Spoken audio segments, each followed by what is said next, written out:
Yeah, welcome students. In this series, we will see something from the fourth unit, especially the ICE engines, and I'll be talking about some of the theory portions, and especially the performance of ICE engines and the things we have dealt it in the class elaborately, and hope you have understood. And you have to do a lot of problems there. If you look at the fourth unit, it talks about the performance of engine and its calculations and heat balance, most test. This we have done elaborately, extensively in the class, and we have solved so many problems. You please look after your class notes. And the second part of it is injection system, how we inject the fuel into the cylinder, especially in petrol engine, that is MPFI, multi-point fuel injection system, and in diesel the modern is common rail direct injection system. There is no individual pumps, one common pump, and it will be at a high pressure, and the injectors are connected. That also we have dealt it elaborately. And other portions also we have taken into the class, but I wanted to put it here for you for the remaining portions. If you look at this unit, I think only the first part, of course that is a major part, we have problems, and the remaining portions is theory. You can study and you can write. So please study this portion thoroughly. Today we will see about ignition, how we burn the fuel. Okay. So ignition system, we have three types. Always you remember, they can, at least you know ignition is burning the fuel, how we burn the fuel. And there is a three type. They have talk about a magneto, that is by using dynamo, battery, and electronic. That is we will see put together all the three together. You should know. If it is in the exams they have asked ignition system, you should be able to write it. Okay, you know that heat engines are divided into internal combustion engine and external combustion engine. External combustion engines are the first unit we have seen. It is a power plant cycles or external combustion engine, where combustion takes place in the boiler and a furnace, and the power is produced in the turbine. But as far as internal combustion engine is concerned, both combustion and power production takes place in the engine itself. So that we divide it into two types: spark ignition and compression ignition. This is how we ignite the fuel. Spark ignition is, you are very familiar that how we switch on our gas stoves in our daily home. By giving a spark, we ignite the fuel. Similar way we ignite the fuel in petrol engine. So that is how it is done, but we don't give a manual spark, but it's an electric spark. So this portion is how we produce electric spark and give it at the right time to the right cylinder to burn it efficiently. That is what we will see today. Okay, function of an ignition system, if you look at it is to produce the spark at the end of compression stroke. At the end of the compression stroke, suction, then compression. So at the end of the compression stroke, we take air and fuel together in a petrol engine, compress it. At the end of the compression stroke, we need to give the spark. So that timing is very important. So in a 4-stroke engine, for every 2 revolution you have to give 1 spark. For a 2-stroke engine, for every revolution you have to give a stroke, because in a 2-stroke engine, for every revolution 1 cycle is completed, and a 4-stroke engine, every 2 revolution 1 cycle is completed. That is the basic of it. Okay, how spark is produced? So it is an electrical device. So electric spark is given in the cylinder because it is connected through electric line. So we know that an electric spark has to be given. How electric spark is produced? How to produce an electric spark? So that we should know that when 2 electrodes are there, and when high voltage is allowed to pass through the 2 electrodes, then normally the insulator, the air gap, will become a conductor. Ionization of gas takes place, and the current tries to jump through the electrode, giving an electric spark. So that is the principle here we are using. So there is an electrode which is insulated from the surrounding, and we give high voltage into it. So the spark plug, of course, you would have seen it in our two-wheelers and all. When there is a problem in starting the vehicle, the first thing what we will do is we will dismantle the spark plug from the engine and see whether there is dust and other things, and we will just take it out, whether the air gaps are correct, because this is a gap we are talking about, and in this gap only the electric current will try to jump it. So you have the center electrode is there, and this is grounded because it is connected to the engine cylinder, so there it is grounded. So the other sides are insulated. Okay, that is how it is. The construction is. So it will generate around the voltage from 200 to, in some cases it is 20,000 volts to 35,000 volts, and that it depends upon the engine and other things.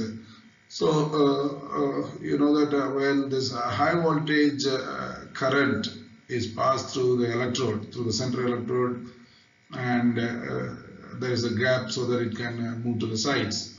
So when it is passed through the central electrode, because of the air fuel mixture is taken into the compression stroke, so the gap acts as an insulator. But due to high voltage, the key is the high voltage. And don't forget that. The key is the high voltage. But high voltage ionizes the gas, ionizes the air fuel mixture in the cylinder, and that has to be done immediately, because even a one stroke is around 0.03 seconds for one stroke, and you know that when the spark is given, it has to be very fast, and it becomes a conductor. So the key here is you should understand the insulator is becoming a conductor. That is why it will try to jump, creating a spark. The current try to jump through the electrode, creating a spark at the right time. So as I told, I was repeatedly saying, it has to be given at the right time. The timing of the spark is very, very important for a smooth combustion. So you know that suction is taking place here, suction takes place here for a one stroke, that is for, you can say that it is 90 degree, then you will be compressing it, piston moves from BDC to TDC. So at the nearing of compression stroke, the spark has to be given for each cylinder, at the right time. Then the combustion, it burns. After compression, when you ignite, it burns, creating a high pressure. That is how we call it as a power stroke. Then the piston is pushed back. That is how the power stroke engine works.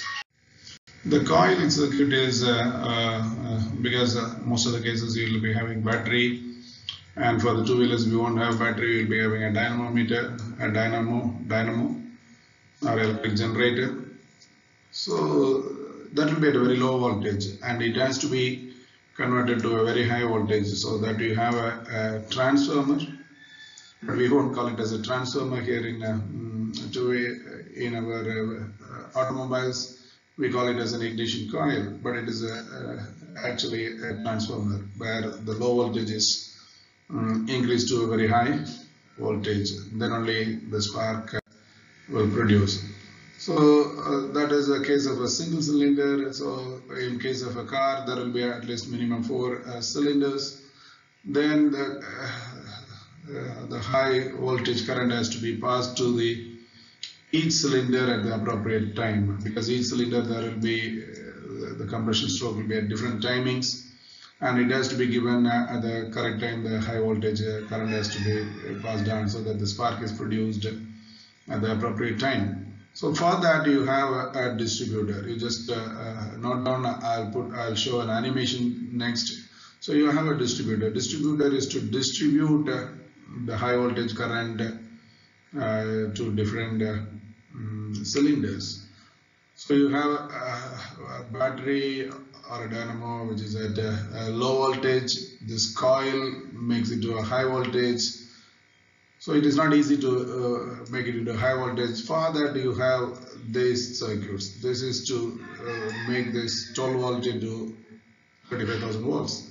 So for that you have a capacitor and a contact breaker that will surge the primary voltage, and that surge will convert it into a high voltage on the secondary circuit, which is connected to the spark plug. So that we will see. So the main principle, as I told earlier, is already, which I had talked about it. So here the secondary coil will be having more number of turns, and the primary winding will have a few number of turns. But there's a high tension or high voltage high voltage has to be supplied to the primary winding itself. Not 12 volt is not sufficient to make it into 35,000. So for that you have a capacitor as well as the contact breaker that will convert it into around 300 volts, which in turn it is converted back to 20,000 to 35,000 volts on the secondary circuit. So the electrode, the central electrode is there, and it is quite insulated because it should not disturb the surroundings because it is coming at a high voltage.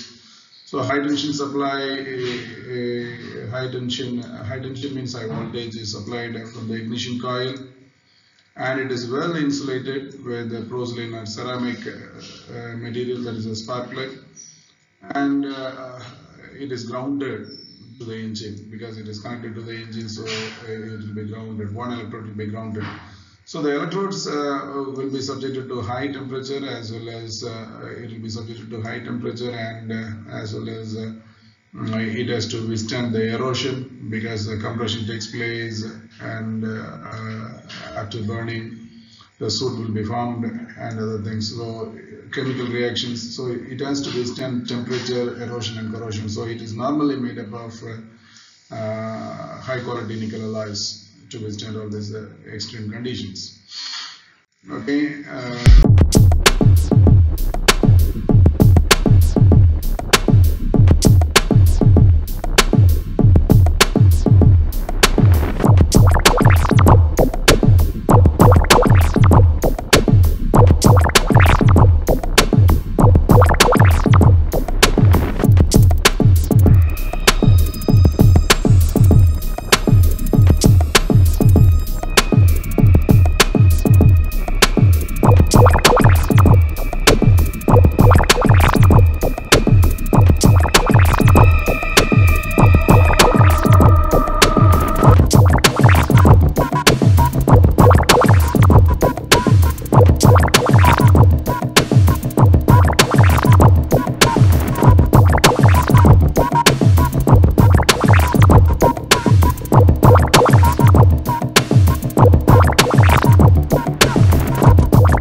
So in the type of ignition system, as I have mentioned in the starting itself in your syllabus also, there are three types.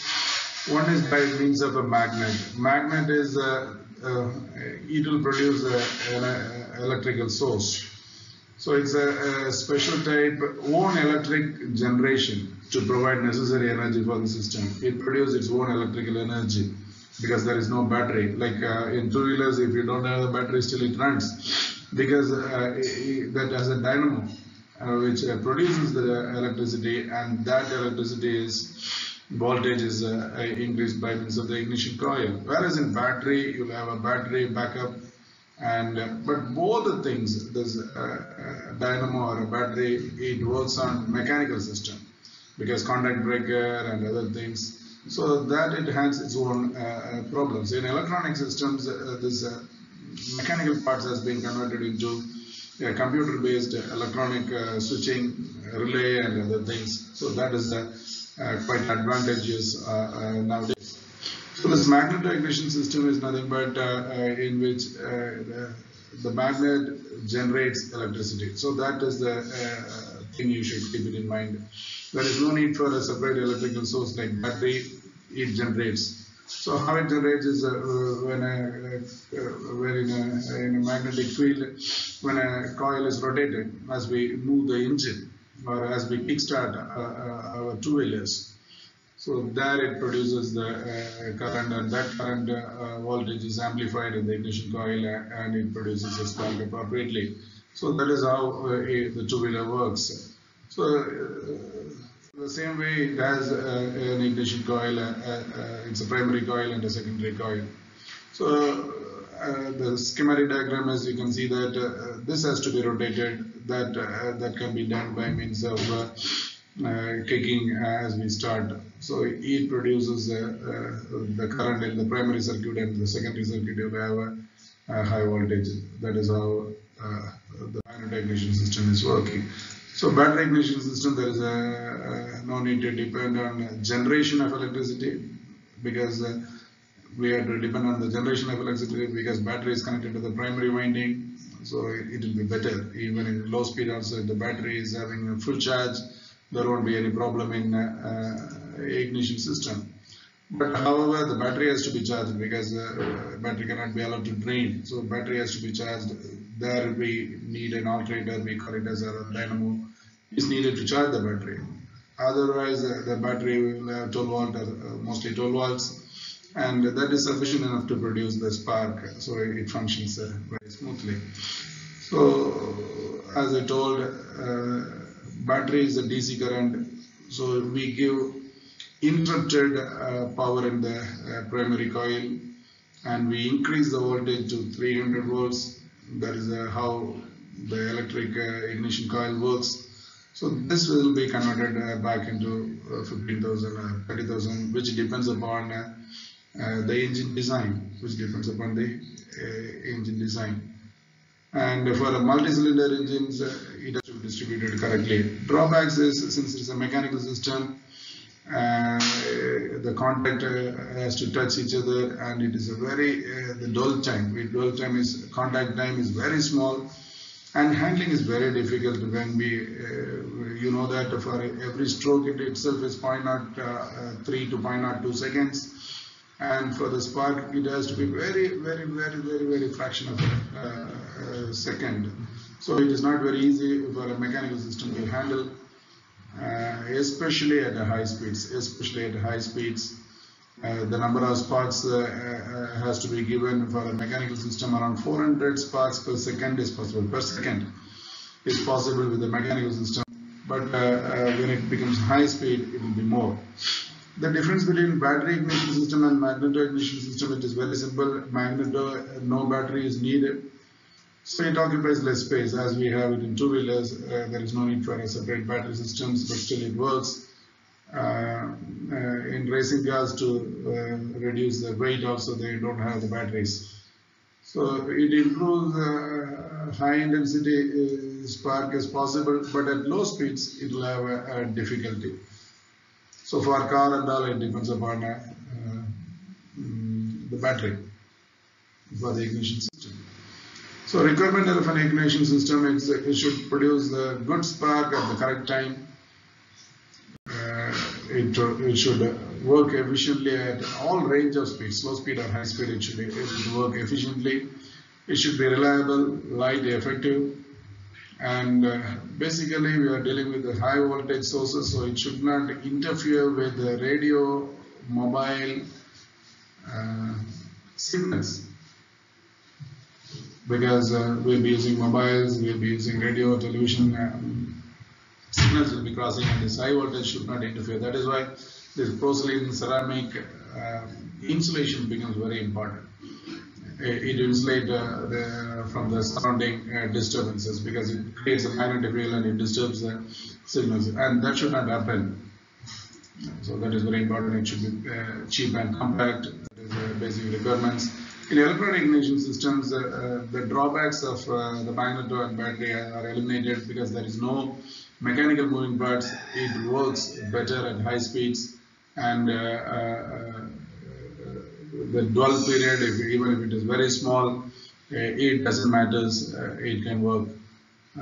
Say for example, if it is a 6-cylinder engine, there are 4,000 sparks per minute is needed, because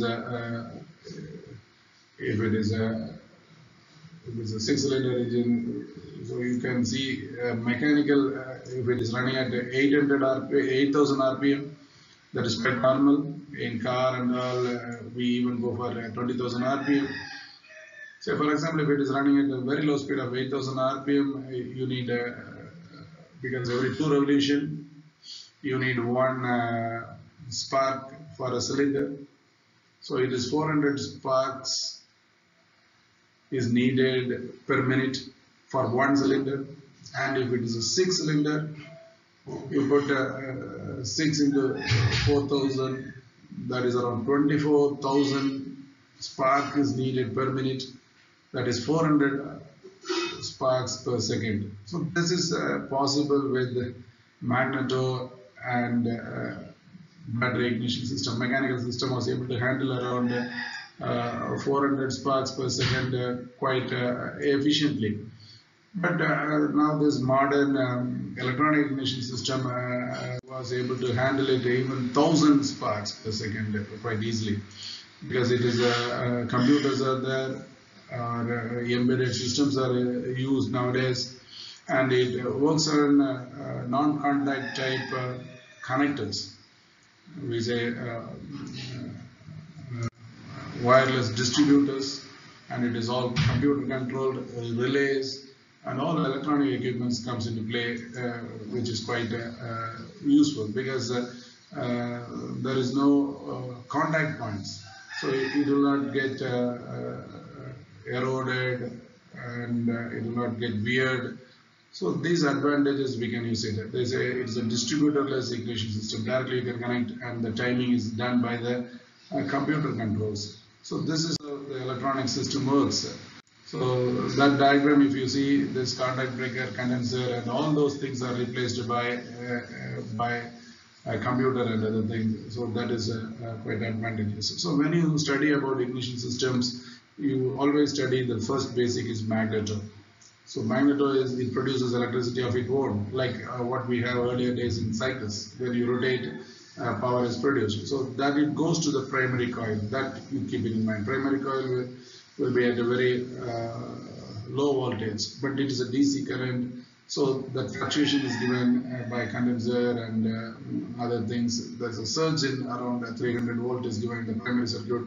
That is amplified by the ignition coil, which is nothing but it's a transformer. Ignition coil step up the voltage from a 12 volt battery to a very high voltage of around 30,000 volts, which depends upon the engine design, and it has to be given at the right time to the right cylinder. So that is a key. So for giving it the right cylinder is the distributor work. Right timing has to be done by the contact breaker. But in electronic systems, this right timing to the right cylinder are decided by the computer control, microprocessor control. So that is quite efficient. So study well together all these 3 things, and you can write whatever the questions they ask in the exams. Thank you. Happy. Thank you for watching, listening to me. Please look at your text, then you will understand and write accordingly. Thank you. God bless you.